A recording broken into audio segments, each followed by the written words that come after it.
Guys, no, totoo na talaga to. Lift na ang record ban. Ayan. Kakabili na ako ng alak. Hello guys, it's me Marilyn and welcome back to my channel. Ayan guys, no, sa wakas! Yeah!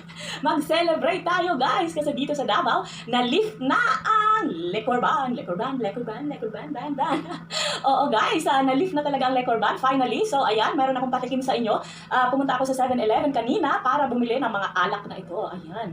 Ang ating alak ngayon ay itong Smirnoff. Ito hindi ko pa to natatry, no? Pero ang all-time favorite ko, of course, ang Heineken. Ayan, Heineken. Kumusta ka naman? So ayan guys, no? Hay nako, salamat at na-lift na talaga yung liquor ban dito sa Davao, no? Kaya tuloy-tuloy lang ang ligaya ng mga palahubog dara, mga palahubog, mga lasenggo, no? Hindi naman talagang lasenggo, no? Ako umiinom lang talaga ako paminsan-minsan. Kaya naman ako'y nasisiyahan, nakaka-happy at na-lift na talaga ang liquor ban dito sa Davao. Finally, guys, as in talagang nakaka-happy talaga, nakaka-happy. Kaya hindi ko pa mapigilan bumili ng alak. Ayan, mag-celebrate tayo, no? Pero in a good way naman, hindi naman yung talagang lantaran at saka yung nakikipaghalubilo talaga tayo sa maraming tao. Pero ayan, meron pa rin control. Ayan, hindi naman talagang yung nagsi-celebrate ka talaga ng bonggang-bongga, no? Magse-celebrate pero hindi naman yung talagang to the highest level, no? Saka na tayo mag to the highest level pagka talagang 0 cases na ang ating dakbayan, ang ating, hindi lang dito sa aming dakbayan, no? Hindi lang dito sa dakbayan ng Davao o sa bayan ng Davao, ay sa lahat. Sa buong mundo, of course, sa buong mundo. Ayan, sige na guys, bago ako bago ako maubusan ng aking sasabihin, no, simulan na natin to kasi ako'y uhaw na uhaw na yung camel guys. Ayan, sige, simulan natin dito guys sa yellow. Of course, mag-yellow tayo guys kasi itong mga alak na to guys hindi masyadong malamig. Ayan, siguro kakalagay lang nila guys. Paano ko pala to buksan? Ay, nako. Wait lang ha. Guys, no, buti na lang pala ay meron akong pangbukas sa susi ko. So ayan, nabuksan ko na guys. Ayan, Smirnoff. Akala ko guys, Smirnoff to, pero Smirnoff, ano ba yon nakalagay dito? A blend of Smirnoff vodka, ginger beer, and lime flavored mixer. Ayan. First time ko itong titikman guys, itong alcohol na ito. 6% alcohol siya guys, so medyo medyo maraming alcohol. Pero okay lang yan, ayan. Lalagay nga natin guys. Para din pala siyang beer guys, may bubbly din pala siya, bubbly. Ayan. Ayan guys. Ayan, bubbly din pala siya guys. Bubbly yung Smirnoff. Tapos meron din pala akong pulutan dito guys. Bumili ako ng donut, no? Napaka-weird ng pulutan ko. Tapos meron akong sunshine dito guys. Ayan, sunshine. You are my sunshine, my only sunshine. Ayan, kung sino sa inyo ang nakaka-remember pa ng snack na ito, no? Ito ay matagal na snack. At saka, ayan, hindi pa ata ako pinapanganak, andito na yung sunshine na yan. At nakita ko siya sa 7-Eleven kanina. Talaga naman ako na-happy, nakaka-happy talaga guys. Tapos meron din akong leftover na aking dito guys, lechon manok. Ayan, kagabi pa to, pero okay pa to guys, pang pulutan, di ba? Tapos meron akong sili at saka patis dito, tapos calamansi. And of course, yellow. Yellow, sinabi ko na yon. Don't forget. Ayan, hindi nyo pala nakita guys. Ayan, ang mangosteen, ayan. Mangosteen. Naku, kanina guys, ano na lang, 20 pesos per kilo na lang yung aking, yung mangosteen guys. Kaya bumili ako. Ayan. Shot guys, para igat. Shot talaga para igat.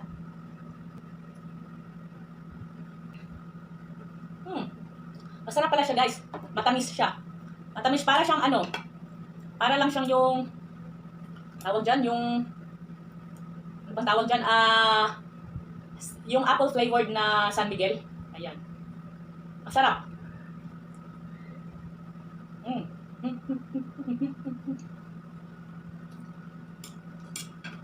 Itong lechon manok guys, nabili ko to sa Kenny Rogers dito sa Davao. Ayan guys, ito yung sunshine. Pero iba na siya ngayon guys, ano na siya? Dati kasi brown talaga yung kulay, pero alam ko ngayon naging red siya guys, para siyang red.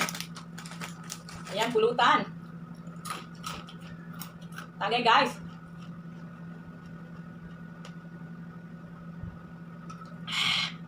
Sarap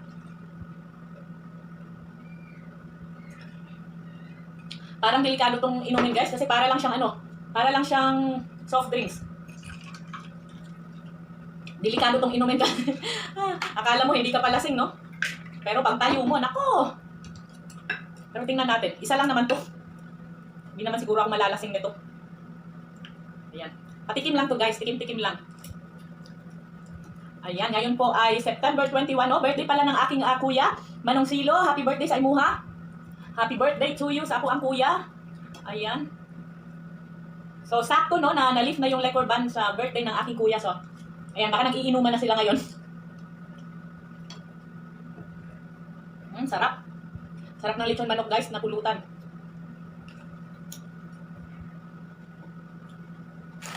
Napaka-weird ng aking mga pulutan guys.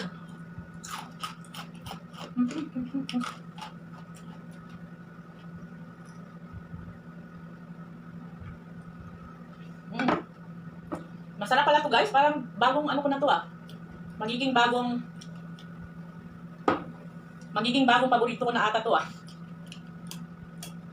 Nag-aalangan kasi akong magbumili before kasi akala ko yung hindi siya bubbly. Ano pala siya? Bubbly pala siya. Para talaga siyang yung normal na beer. Ayan, ang hirap na mag-chopsticks Ay, nako! Ano kasi to? Paatik-atik ba? Ayan, di ba?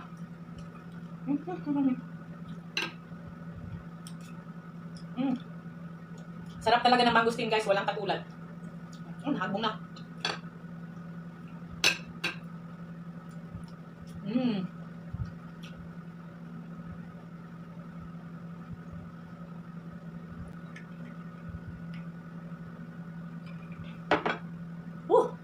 Lamig kayo, bugnaw kayo.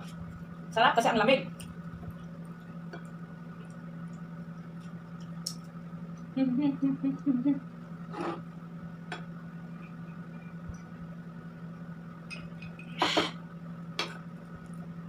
Ikapoy na ko gano'n. Ikapoy na kong chopsticks. Kabuton pa ni Be. Buti na lang hindi napanis.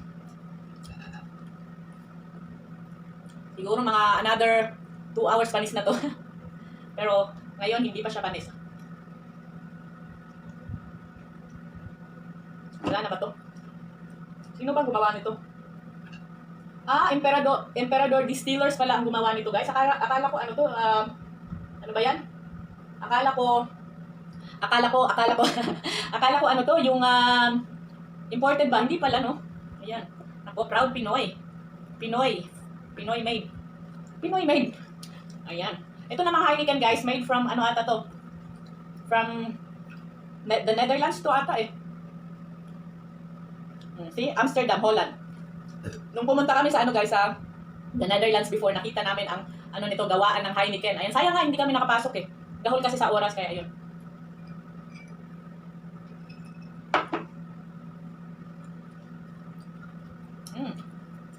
Sarap.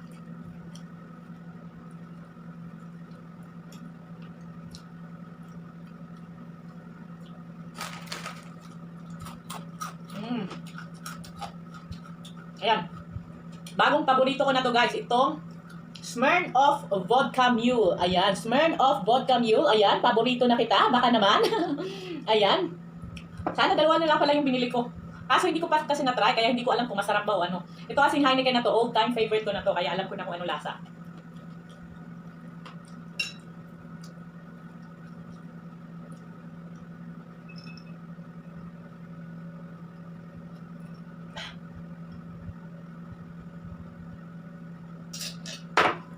Ayan, 1 down guys. Lalagay pa tayo ng yellow, no?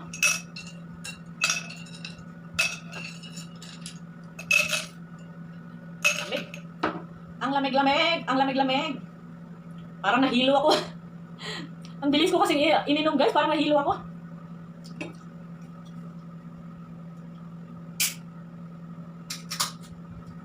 Ayan.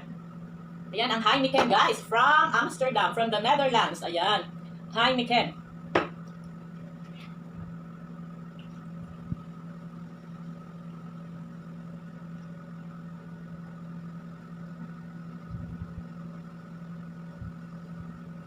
Yan. Woohoo! Shot para igat. Joke lang, we. Kung igat ka talaga, hindi kailangan ng alak, di ba?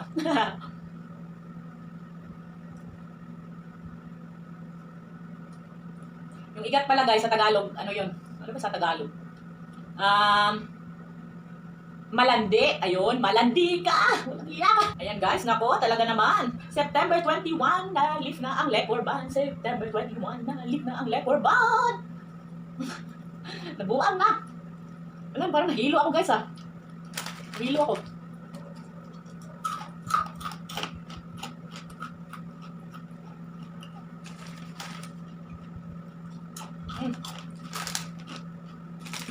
Balikan pala, ayan. Sarap talaga ng sunshine. Ano yung aking rabbit, ano? Mm. Oh, salamat Lord. Cheers.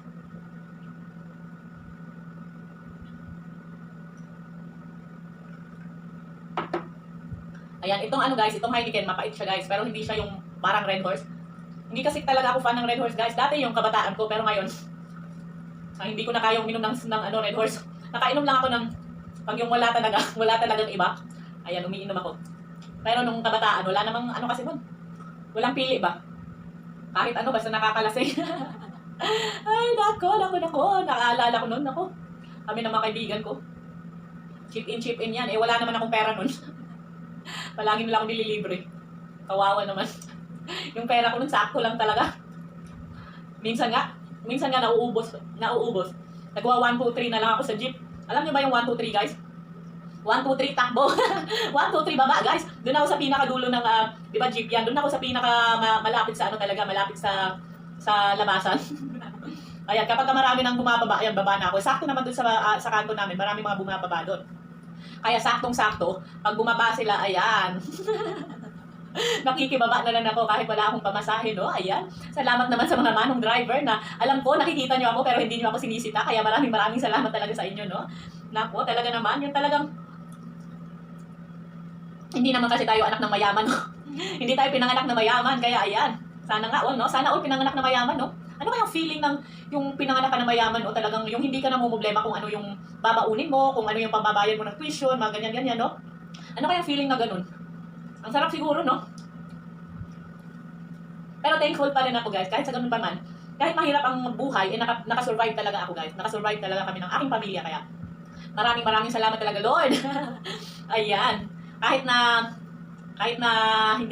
wala masyadong pera noon, eh okay naman. Nakasurvive talaga kami, guys. Siguro nakakain lang kami ng mga saging-saging o ano ba yun, yung kamuting kahoy ka ba, guys, pag walang bigas. Pero yung mga ano na yun, yung mga experiences na yun, it brings me yung nag-ano talaga sa akin, nag-push talaga sa akin para mag-strive sa buhay, no? Para maningkamot ba? Ano ba yung maningkamot? Para anong tawag diyan, para mangarap at mapaangat ang aking buhay, no? Kaya ayan, kaya maraming salamat talaga sa mga kahirapan na aking napagdaanan at kung hindi dahil doon ay hindi ako mangangarap, hindi ako magpupursige para na maabot ang gusto kong maabot. Ayan. Kaya naman blessing pa rin ang pagiging kawalan sa buhay, ang pagiging walang-wala sa buhay ay blessing pa rin. Yung mga time na yon, yung mga kabataan ko na wala kami kuryente, mga ganon, walang tubig, mga ganon-ganon, yun yung nagpapalakas sa akin, yun yung nagbibigay sa akin ng inspirasyon na, gusto ko magkatubig kami sa bahay, yung doon na lang yung may gripo talaga sa bahay, ayun, natupad yun, guys. At gusto ko magkailaw, ayun, natupad, guys. Gusto ko magka-TV, ayun, natupad. Nako, napaka-happy ko talaga, guys. Kaya naman, nagpapasalamat talaga ako kay Papa J, no? Thank you, Papa J. At talagang, ayan, blessing talaga, guys, ang pagiging walang-wala kasi yun yung magbibigay sa'yo ng inspirasyon para magpursige. Ayan, nako, anong sinasabi mo, Marilyn? Lasing ka na ba? Ayan, cheers, guys.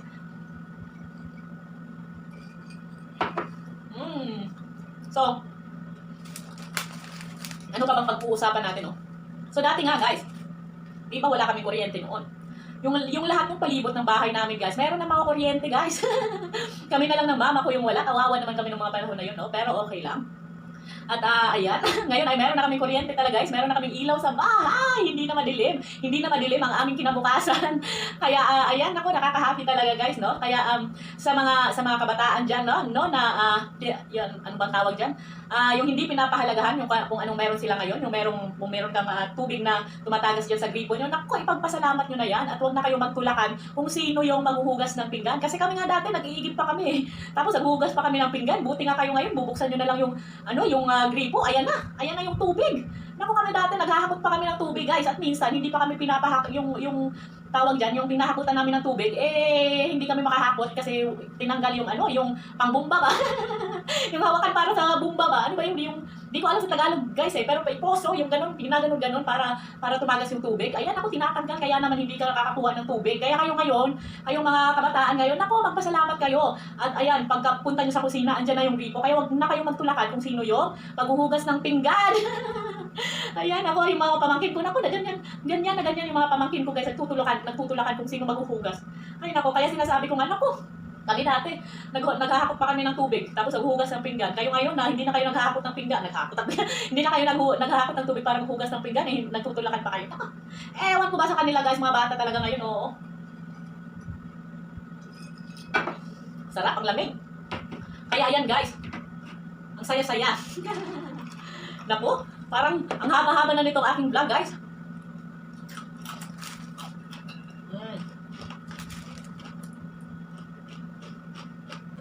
Ayan, meron pa pala akong i-share guys. Nung araw kasi, di ba sabi ko sa inyo wala kaming TV? So, nakikinood kami sa kapitbahay. Nakikinood ako sa kapitbahay. Minsan, yung kapitbahay namin, eh, yung anak, medyo maldita ba? Sinasarahan ako ng pinto. Kaya naman, meron ako nakitang butas. Doon ako nang sumisilip. Kaso, tinatakpan niya rin. Naku, yun talaga, no? Yun yung mga experiences ko nung bata. Kaya, sa mga pamangkin ko ngayon, ako, i-appreciate nyo kung anong meron kayo ngayon. Talagang napakalaki nyo na talaga. At ayan, meron na kayong lahat. Andyan na lahat para sa inyo. Meron kayong kuryente, meron kayong TV, meron kayong tubig. Lahat-lahat andyan na para sa inyo. Yung baon nyo sa eskwela, hindi na kayo mamumblema. Kinabukasan, yung kanin, andyan. Yung pagkain, andyan. Kung anong gusto nyo kainin, andyan sa ref, di ba? Hindi na kayo mamumblema. Pero kami dati, Diyos ko Lord, mahirap talaga. Pero hindi naman ako hindi naman ako tawag dyan, hindi naman ako nagsisisi at yun yung mga pinagdaanan ko kasi I'm sure mayroon pang mas malala pa sa akin kaya naman yun nga sinasabi ko yung mga experiences ko sa buhay ginagawa ko na lang yung stepping stone ba hindi ano pang tawag yun ginagawa kong inspirasyon para ako'y magpursige kaya naman ayan sana naman natutunan na-enjoy kayo sa aking kwento kaya wala na nalasing na talaga ako guys. Ayan, naway nag-enjoy kayo no sa aking kwentuhan ngayong gabi at ayan nalasing na ako guys parang medyo nafe-feel ko na talagang umaalog konti yung aking ulo. Ay, nako. Kaya, ayan, ayan, tatapusin ko na dito, guys. Kasi mamaya ko na lang ito iinumin. Uunti-untiin ko. Kasi pagka ito nagre-record ako, naku, mamaya pa ako matatapos ito, guys. Mahabang-mahaba na itong aking vlog. Kaya, hanggang dito na lang muna, guys. Maraming salamat sa inyo. Patuloy na pagsuporta dito pa rin sa aking tahanan na si Marilyn K. Ayan, maraming salamat, guys. And see you again next time. Ayan, happy Lekor Band Day! Yay! Hindi pala, happy Leaf Lekorban! Yay! Salamat! Ayan. At ang palagi kong sinasabi, laban lang, be kind, and choose happiness. Ayan, bye everyone!